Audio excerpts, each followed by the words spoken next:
Thank you guys for tuning in with your girl Mary Essence, host and owner of Poppins Urban Podcast. And I'm coming to you for a special today regarding the recent protests turned riots that sparked and gained a lot of attention across the United States, including the UK, over the death of George Floyd.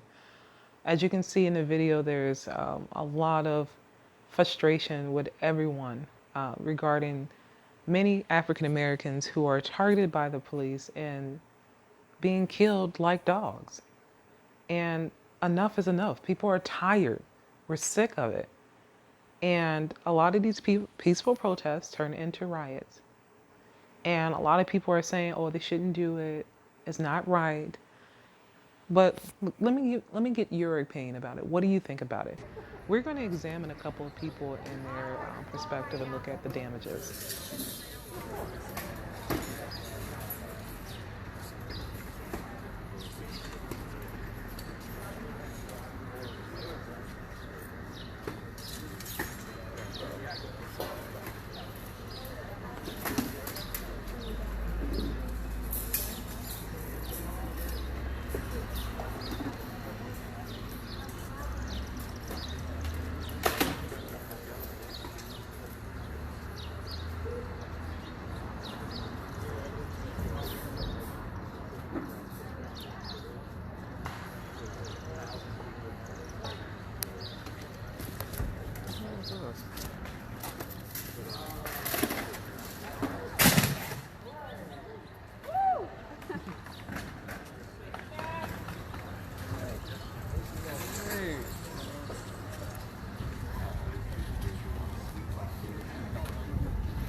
There's a scene of downtown Madison right now where rioters really messed up a lot of different businesses down here.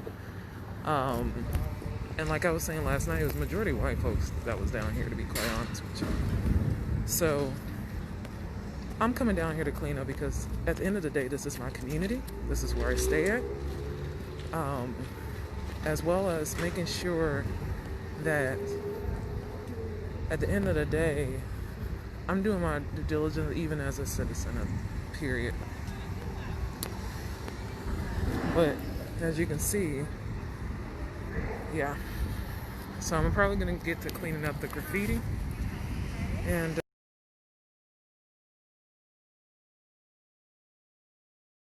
Tony Robinson and the fact that Matt Kinney wasn't convicted and that he's still active. So this hits hard, I feel like, for this community for that reason, and something has to be done. Something has to change. Protests are necessary. People need to get their voices out there. People need to speak up on it, and people need to make noise, and it needs to happen now. However, as we saw last night, yes, it looked like there was two different demonstrations that were going on. So you have your peaceful protest, you have people who have been through this before, they need to speak on it, we need change, we need to see it happen. And then you also see the second portion of it. Those ones that maybe don't understand that mission and I guess, let me put it this way. By any means necessary, I understand that. But when you have people that come in that don't really get what you're after, and they're just out here and they're laughing and they're just kicking things around, they don't even, when you take them out of the downtown scenario of what happened last night, how often are you actually speaking on injustice in your real life? You see what I'm saying? exactly. So you're going to go home to your West Side neighborhood and you're going to live with your white privilege, and you're not going to be able to speak up on any of these things the next week and 2 weeks from now. But here you are out here taking full advantage, kicking things over and acting like you're doing something, but really sometimes there's a disconnect there, and I think that's hurtful. And I'm going to use this as an example because the August shop, actually it's a biracial family, it's a locally owned business. They have a biracial child. It's a mixture of a husband and wife. The husband owns the store. The gentleman that was at the peace rally earlier in the day had footage on their Instagram, on their story, and they've been making donations and sharing the awareness and everything this whole last week, with Floyd. And he was at the rally. They attended it. They were posting it. Everything was good. He was like, that went well. I was at the peaceful rally. I'm going to go to the store. As soon as that shifted to the radical movement and they came down, unfortunately, when they broke into August, he was in there. So he came out and he said, no, no, no, no, please stop, and tried to get them to not loot. You know, like, that's an ally. And the thing is that shop supports the movement. The person was there in solidarity walking next to everybody else that's supporting that movement. But instead what happened was they looted them completely, and he got beat down and was laying in the middle of the street until medics could come and get him and take him to the ER. Mary Essence, and I'm the co-host of Poppins Urban Podcast. And I want to talk to you today about the recent riots that actually occurred here in Madison last night. I see you out here joining the efforts for the cleanup. So just give us your name, where you're from, and let's start from there. Yeah, my name's Kim Walker. I live and teach in Oregon, Wisconsin. I'm a Wisconsin alumni. I used to live here. But I heard Michael Johnson's plea to come out and help this morning, so I've been here since about 6:30. And we really appreciate that. Mm-hmm. And what were your take on the riots from last night? I understand the anger. I understand the frustration. But I do not believe that most of the people that were doing the damage here last night were here for George Floyd. Like I said, I understand the anger. I understand the justified anger. But we can't get sidestepped from the righteousness of the cause and have it devolve into looting and damage. That does not help what we're actually here to serve in our community. And I definitely agree. What do you think is some of the alternative actions that needs to be implemented or done to help the cause? We need to stop killing young black men.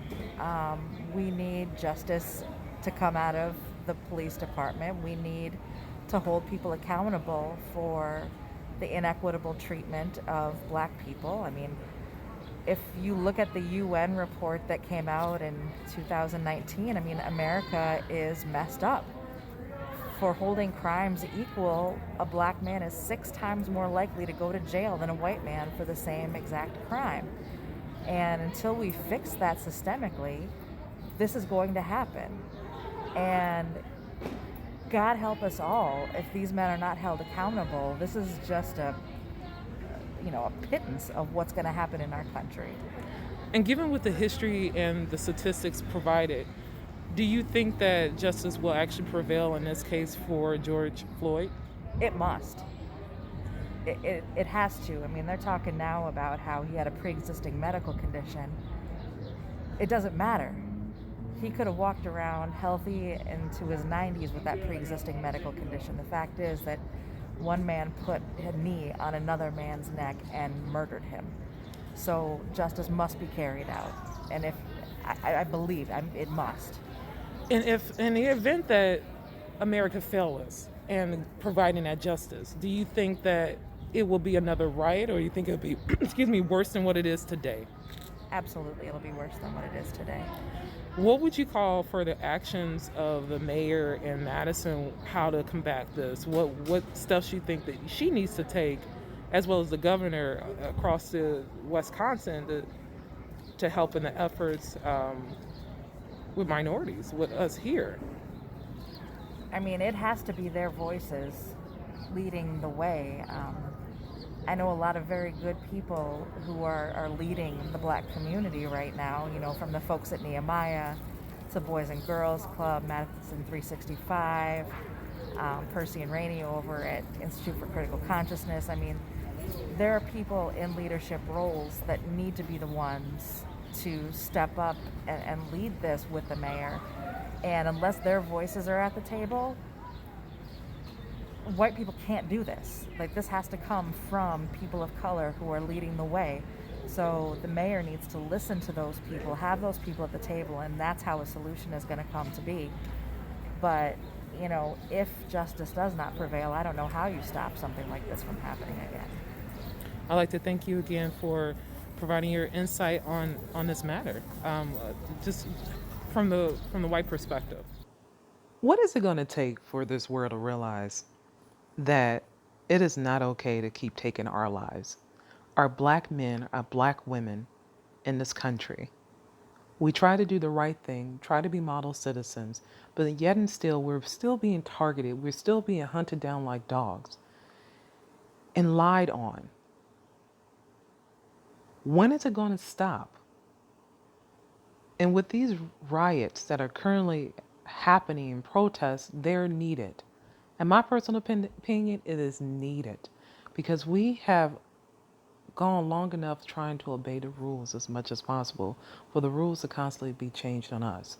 As you can see in the video with George Floyd, he did not even resist arrest, and they blatantly murdered this man on video in front of crowds of people during a pandemic, and the man was so comfortable doing it. We need to make a stand today and stand with each other for justice. Stand with me for justice for all of our people in America and around the world. Thank you.